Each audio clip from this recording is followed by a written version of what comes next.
Welcome back to the Unscripted Life with Joey. Today we have Anthony with us. Say hi, Anthony. All right. So Anthony and I go way back, and we'll get into that later on during the episode.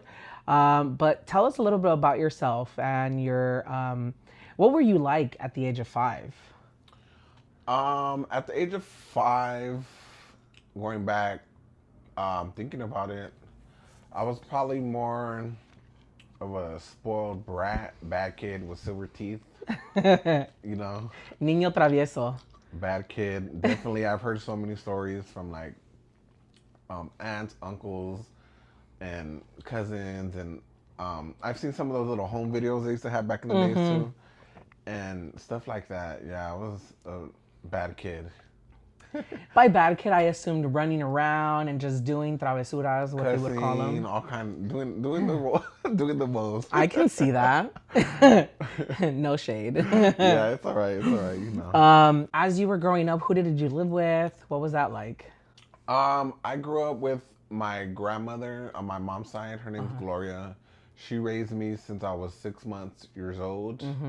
I did live with my mother at one point, but not very long. I did live with my dad's mom for a brief period of time, but not long. The person I lived with the most that raised me and took care of me would have to be my grandmother, Gloria, on my mom's side. Yeah. Would you say she's your favorite?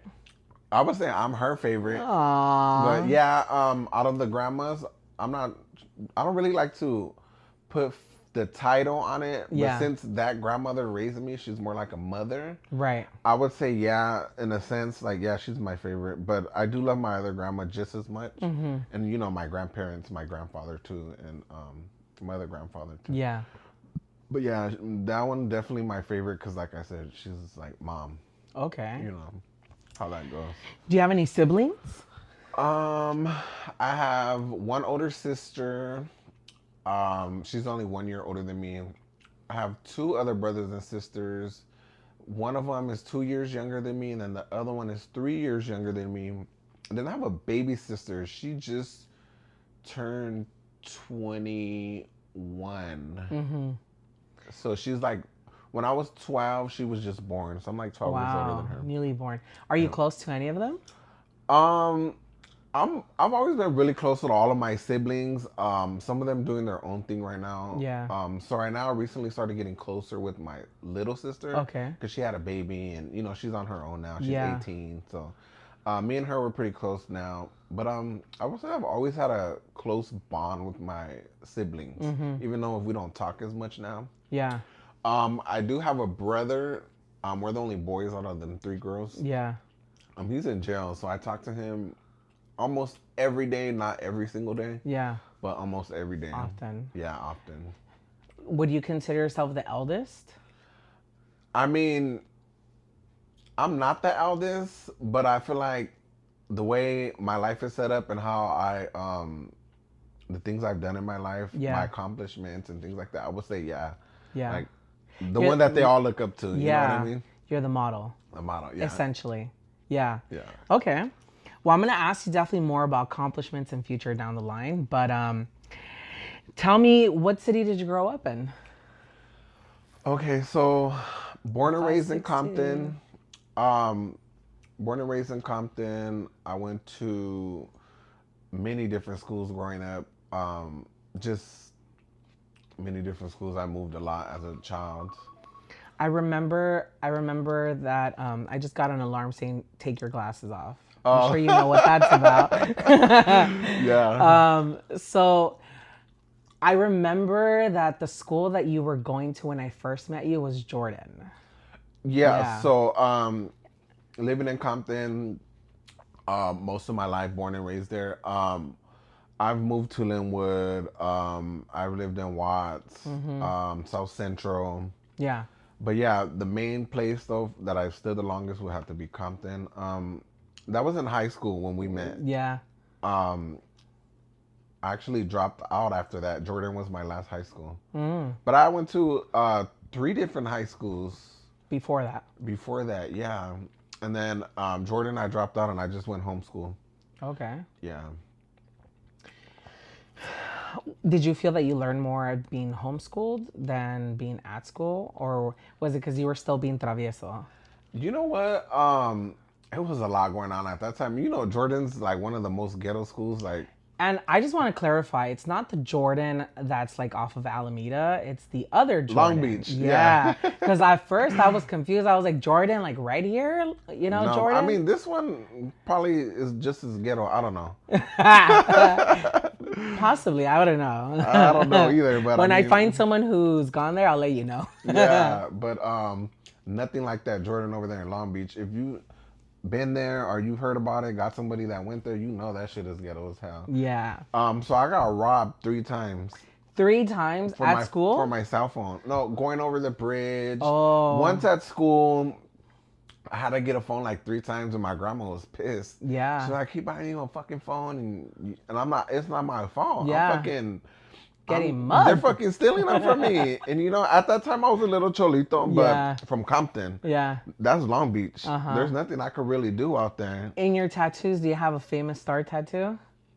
Famous star? No. No. But at one point I did get some stars. That was trendy back then. Like was it Famous Star the brand? Yeah, Famous Star was a real big brand for me in high school. Yeah, that's what I remember. Yeah, so because I was like, I wonder if there's a famous star somewhere in there. Not yet. I might get a throwback one. Right. But yeah, back to that Jordan shit. The thing that really did it for me that made me not want to go, there was this girl. She was a bitch. Yeah. She accused me of grabbing her pussy. No, God, please, no, no. You know, obviously I was gay. Yeah. You know that because we started, you know, whatever back then. So she goes, oh, she didn't like me. She was like, oh, he grabbed my pussy. So she went to the principal and they were fucking doing an investigation. I was already on house arrest. And my probation officer was at that school, so I was gonna go straight to jail. And shit like that is serious. That's like sexual assault. Yeah. Like rape. That's like shit like that. You know, you ruin somebody's fucking life. You can. So I had to tell the truth. I had to come out and tell them I was gay. Yeah. I was like, look, I'm gay. I have a boyfriend. I'm talking to him right now. Look. And I had to show them me a picture kissing, you know? Yeah. So the cop landed up getting her in trouble when she got suspended. For being a fucking liar. For being a bitch. But I feel like that's not enough. Like, when you make fucking false accusations like that, like... It should be worse. It should be serious. That's serious. Yeah. Because if I would have went to jail and got my life ruined. It's actually more common than you actually think. Girls tend to go out there and, like... Not saying all girls, but I have heard that some girls take advantage of the fact that they're girls and that they believe them. And they'll be like, oh, he hit me, or he grabbed me, or he did this. And it's like...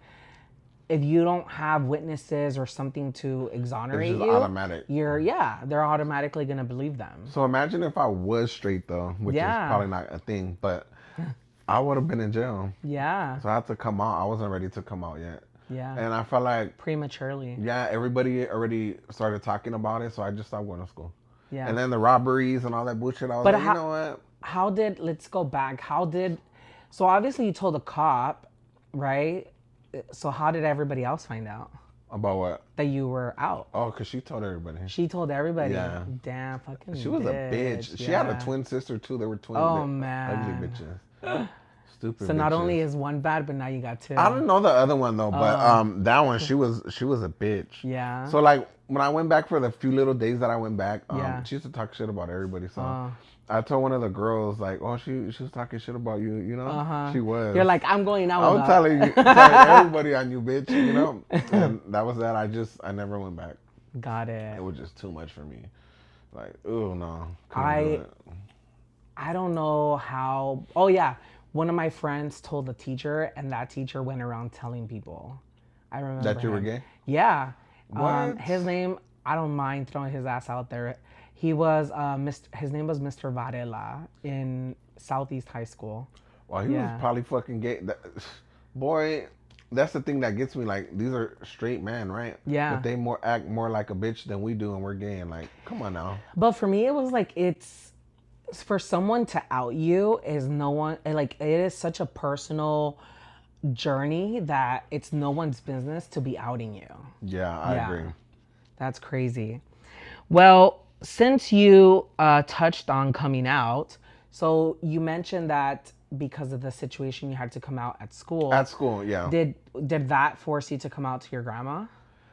No, I didn't really get a chance to come out like, oh, I'm Party. coming out. Do that.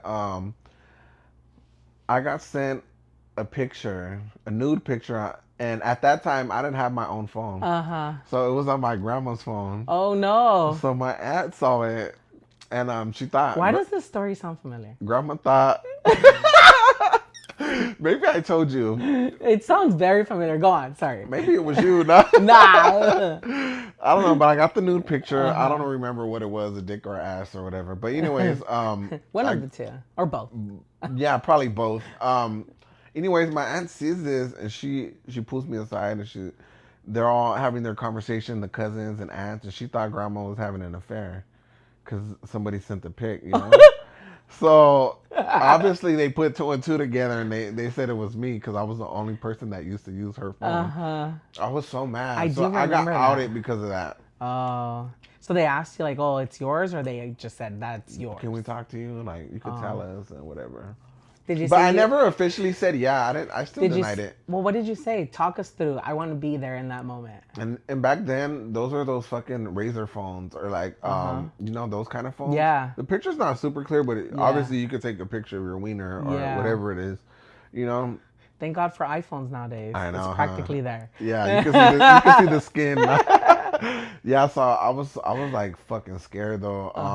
I was mad at the person that sent it to me too because I think I told them, hey, I'm getting off the phone. Yeah. Don't message me no more. This is not my phone, you know? Right. Yeah. And around that time, like I said, I'm using this phone because my phones kept getting stolen and stolen. So at that time, I didn't have a phone. Grandma got tired of buying me a phone. Yeah. So I had to use her phone. And see what happened when I had to use her phone? Yeah. But yeah, and whoever stole your phone, I'm sure they had a surprise. They had some shit in there. Yeah. That's what I was mad about too. Like most all of the time. lost grainy photos. Yeah. I mean, as a teenager, you know you're horny and shit. So Yeah. all kinds of shit. That's crazy. So they accused you and you're like, no, I didn't officially come out, but that was evidence. Yeah.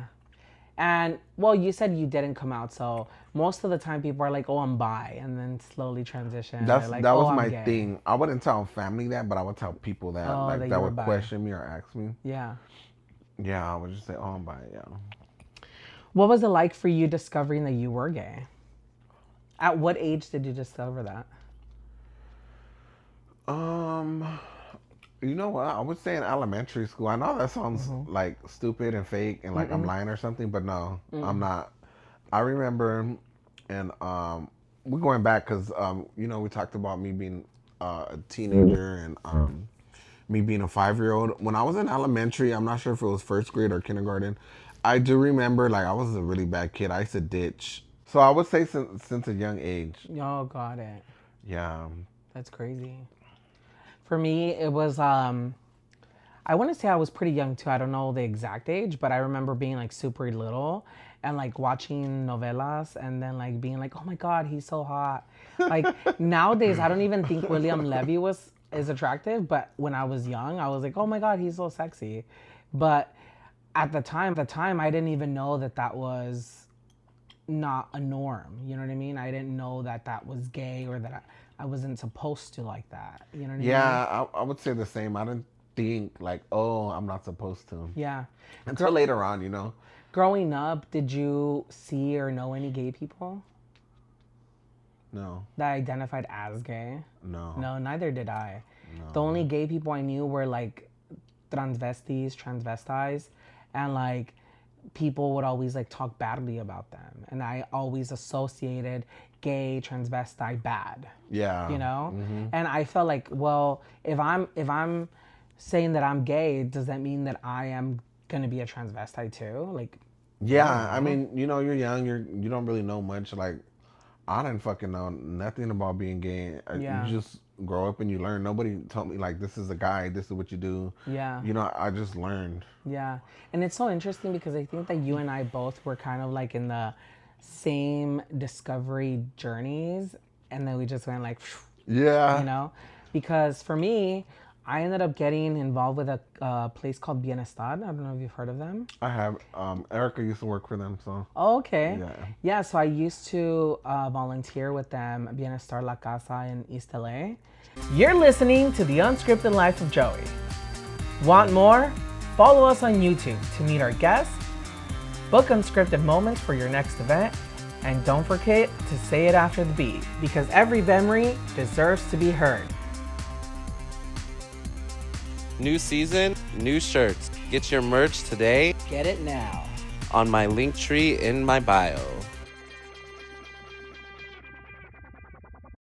How I started meeting gay people and going to like different events and learning about HIV and STDs and being safe and all this stuff, you know? Yeah. Did you ever? And how old were you when you started doing that? I was about 13 years old. 13 years old? Mm-hmm. Wow. Yeah. And that's how I started getting to know people. And it was kind of like, it was a group for gay Latinos, gay Latino youth. And it was from the ages of 18 to 24. So, you know, we would get together and there was like a wide variety of people that the group that was a part of that group. And it was very heartbreaking to hear some of their stories. Like, I some know, of like, them we probably had it bad too, but I Yeah. know people that had it worse. Yeah. Some of them had gotten kicked out and beaten, and you know what I mean? Like, and their parents were It's so hard awful growing up to gay. them. Yeah. So sad. And it's so sad because it's like, we don't choose to be this way. This is how we were born. You know what I mean? Right. And I believe that. yeah, and you know, your parents and your family should love you just the way you are. And you if know? they don't, fuck Fuck them. you. That's right. So, did you struggle with accepting that you were gay? Oh yeah. Ooh man. lot? I barely, I would say a couple years ago, realized that I would say I had self-hate being gay because, you know, I kind of grew up like a little cholito too during those little middle school and high school days. Yeah. Then I kind of Because shifted that's what away. was in. That was in, you know, and I grew up around that gang shit because of mom and my dad and Yeah. family members, so that's all I knew. So, you know, I was headed down that route. Had I not came out and been like gay, I think I would have probably been a gang member. Probably would have been dead. Why do you think that? Because that's just what comes with that lifestyle. You either die, go to jail, or, you know? Yeah. Yeah. So being gay saved me. Yeah. It's a blessing in disguise, apparently, huh? For some Literally. people. Being happy. Yeah. And now that time has passed, like how does your family feel? Is your grandmother still with us? Yes. So my Okay. grandmother, Gloria, she's always, like I said, Shout out to Gloria. She's always been like defending me. You can't talk about me in front of her. You can't call me a slur, nothing, because you're going to war with her if you Yeah. do. She's always been accepting. You better leave him alone. You better not tell him nothing. She's like that. Even she Yeah. would tell my mom that. My mom, I didn't really live with her much. Maybe for 2 years max, 3 years the most. But mom has always been supportive as well. When I used to do drag, because yes, I did used to do drag. And we will touch base on that in our Spotify episodes. Okay. So Yes. to come. So yeah, mom always been supportive of that because I guess she's bisexual herself. Oh. So she's another one that wouldn't let nobody say nothing to me, mess with me. But she would tell me like, "Oh, be safe" and stuff like Yeah. that. She would take me to a lot of gay events, like drive me to them, pick me up. Really? Also, kind of like my bodyguard, because like I said, she was a gang member too. Yeah. So she wouldn't let nobody fuck with me or tell me anything, especially like family members Yeah. and shit like that. She Yeah, had so your she's back. always been there. Yeah, and then my dad, he didn't really get to see me be gay, so Yeah. I don't know though, because he was a real gangster. So I don't know how he would have felt about that. Uh-huh. I don't know. Who knows? Surprisingly, the few gangsters that I've met, they were kind of like pretty okay with it. As long as you're not like crossing Or those trying lines. to get with them or something. Yeah, then they're pretty chill, pretty cool. You know what? Yeah, the ones now that I know. Yeah. Even the DL ones? No, I'm just like... Not very DL if you mention them. right. I'm not going to say no names or nothing, but, you know, now that for the most part, they're cool with it. You know, like a lot of the real gangsters and real killers and shit like that, they don't have a problem with me at all. Or any gay people, as long as you respect, you know? Yeah. Have respect and respect for their boundaries too. Yeah, it's just like, I have a lot of straight homies to it. We're just homies. We're like, what's up, fool? The sexuality part doesn't even play a part in our relationship. Like, because if you think about it, why would they be thinking about me fucking man or having gay sex? I'm not thinking of him, my friends, at least, having sex with bitches or like, any of that. None of that ever crosses my mind. We're friends. I'm not thinking about that. We're friends. The ones that are concerned about it are the ones that are actually having those thoughts. Right. Like, which are afraid of it. So that's why it comes out in such a toxic form. So, yeah, we were talking about, the question was I... Did you struggle with it? Oh, yeah. Going back to that. I had a lot of self-hate because of that. Like I said. I actually, before I even came out, I would like be mean to other gay people and like throw water on them and fucking like, because I felt like they were gonna out me or like say something. Yeah. And they were living like their life and all happy and gay Being and shit. free. Later on, I became cool with them when I came out and I apologized. You know, hey, I'm sorry that I did that to you. You know. What was that like? What? You going and apologizing? Because I was out already and, you know. Yeah, but how did they take it? Like, how did you feel doing that? I mean, they still probably didn't fuck with me, but it was an apology. It was just for me to feel better about myself, I guess. But yeah, still throughout, like I said, up until a couple years ago. So like I was 25, 26, I started learning like to love myself as a gay person. Yeah. But I used to like get drunk and I used to feel like it was wrong. You know, a lot of that had to do with religion. Yeah. Religion, like the way I grew up. Very Christian, right? Christian, like. Then on my dad's side, they're Catholic. I think religion played a part in that. Me feeling like, oh, I'm going to hell and this and that. But for me, it's like, if I was born this way, literally, I do feel like that I was. Why would I go to hell? Yeah. And it's not that you feel like you were. Like, you at no point decided, oh, I'm going to be gay. Yeah, because I didn't. I speak for myself. Like, I can date back to like when I was a child that I didn't decide to be gay. Like, I was just gay. Just came natural. You know? And to your point, like I grew up in a very Catholic home. I can't say we were a 10, like at a scale 1 to 10, we weren't a 10. We were like a 8.5, you know? You go to church every Sunday? We did go to church to every church Sunday, yeah. And my mom used to force us to go, you know?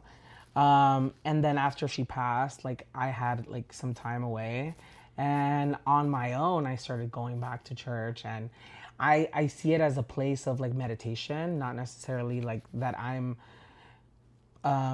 worshiping the establishment, but more or less being there with the community and like being there in a meditation form, you know? Are you religious now? I can't say that I'm, again, back to my scale. I think I'm like a 4. Now? Yeah. But after my mom passed away, I was a 0, right? Okay. So, you know, we were an 8, went down to a 0, and now a 4, you know, because I do pray on a daily basis. And oh, you should give yourself 10s then. Yeah. Every day, and you know, actually it's a little cheesy, but every morning I wake up and I'm like, God, thank you so much for everything that I have. Yeah, I try thanks to do for that letting too. me be awake today.